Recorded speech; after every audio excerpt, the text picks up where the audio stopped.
¿Qué tal, queridos amigos? Ayer tuve una charla con un joven muy interesante, joven inteligente, y la tuve además con la debida precaución sanitaria, para que no empiece a especular.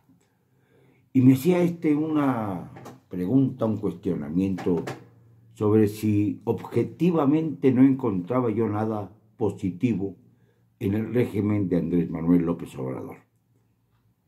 Me quedé pensando y me di cuenta de que, en efecto, llevo ya mucho tiempo cuestionando las obras y las acciones y las actitudes del primer mandatario, que no mandante, mandatario es el que obedece, mandante es el que manda, el que ordena.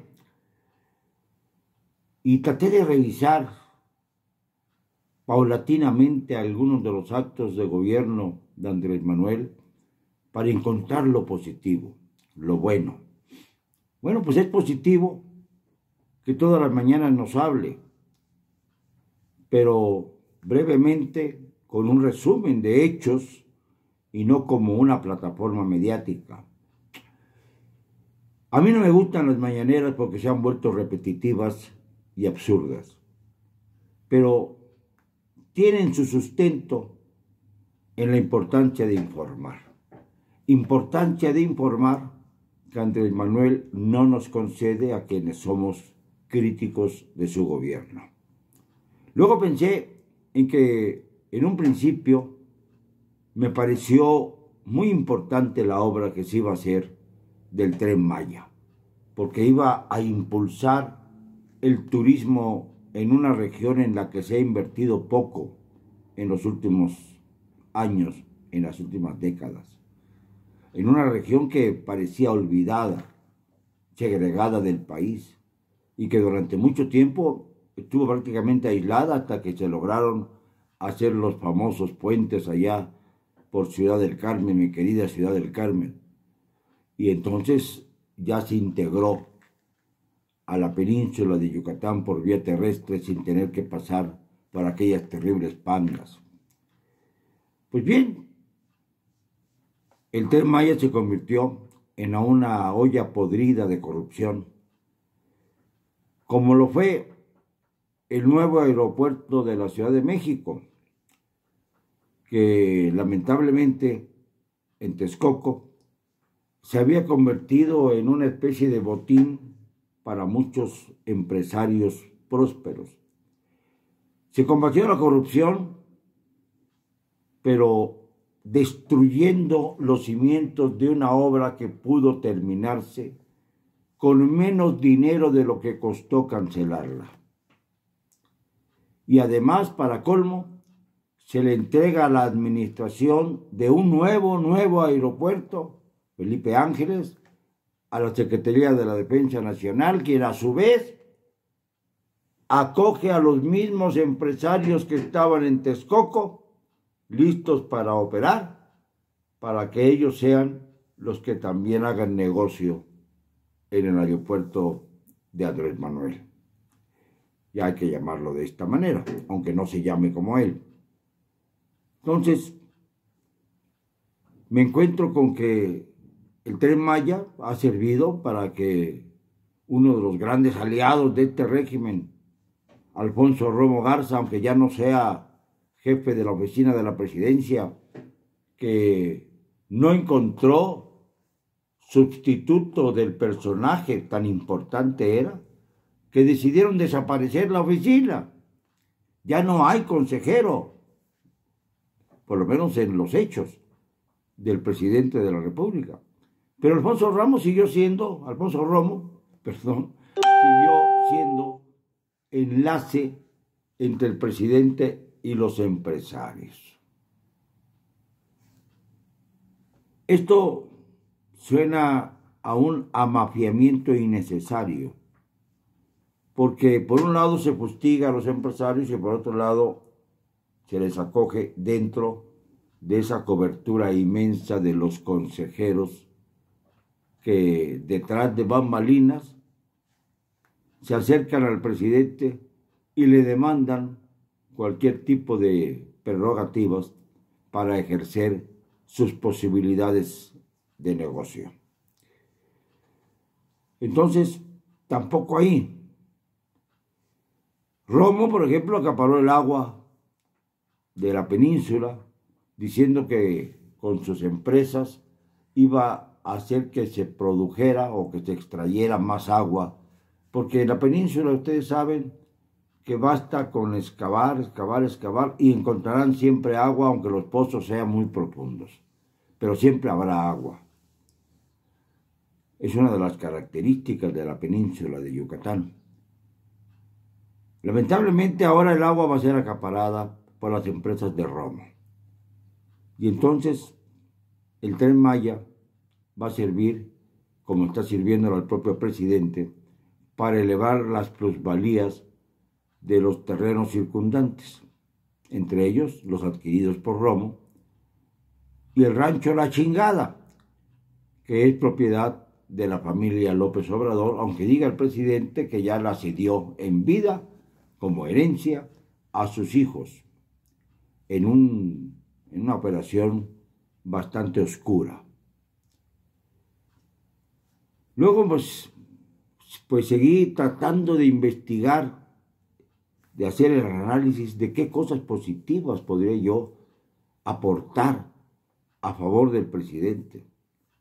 Ya no es aquel demócrata que conocí y que insistía en la necesidad de fortificar las instituciones democráticas, sino es un personaje que le da de patadas a todo aquello que puede hacer contrapeso. Lo acaba de hacer con la Auditoría Superior de la Federación, porque la auditoría, cumpliendo con su deber, descubrió una serie de irregularidades en la Secretaría de la Función Pública y también en lo que costó cancelar el aeropuerto internacional de la Ciudad de México de Texcoco, y también ahora en otras múltiples instituciones al servicio de la Federación, en donde se encuentran desfalcos y desfalcos. ¿Y cuál ha sido la respuesta?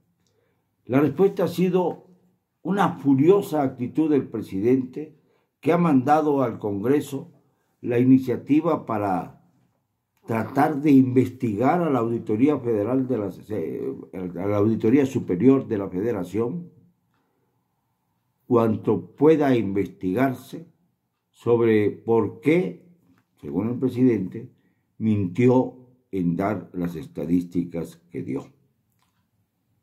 Es decir, se pretende amordazar a la Auditoría Superior de la Federación por haber cumplido con su obligación.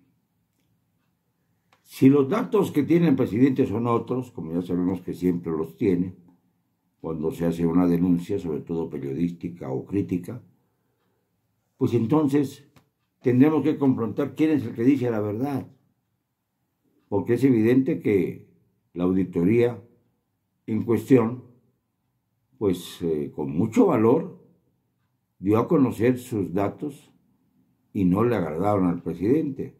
Y luego vino la cobardía, la de recular ante la actitud virulenta del mandatario y decir que sí, que probablemente estaban equivocados. Pero no fue suficiente para el presidente esta retractación, sino que envió a la Cámara de Diputados una minuta para que se investigue a la Auditoría Superior de la Federación y obviamente para que se corten todas las cabezas que sean necesarias para el gusto del mandatario. Entonces tampoco le podemos poner palomita, porque la misma corrupción que había en Texcoco, en el aeropuerto de Texcoco en obras, la vemos en la construcción del Tren Maya y la vemos en el aeropuerto Felipe Ángeles, que son, digamos, las obras emblemáticas de su gobierno. El aeropuerto, pues obviamente nuevo, pues está muy bajo de calidad si lo comparamos con lo que se pretendía hacer en Texcoco, que hubiera sido mucho más sencillo y barato, como en el caso del famoso avión, operarlo que cancelarlo. Aunque se denunciara la corrupción y se pusiera a los corruptos en la cárcel. No se puso a ningún corrupto en la cárcel, pero se canceló la obra que ya estaba avanzada. y que iba a poner a México en un plano internacional entre los aeropuertos más modernos y eficaces de Latinoamérica. Cuestión que no existe porque los aeropuertos de Latinoamérica están muy por encima de los de México.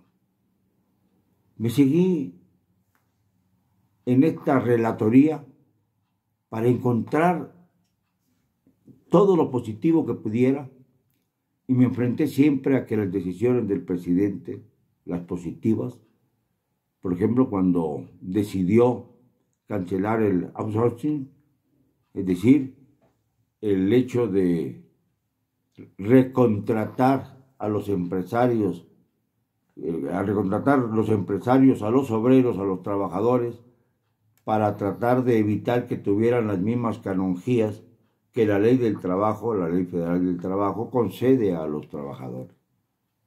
Esto es una pillería, una infamia.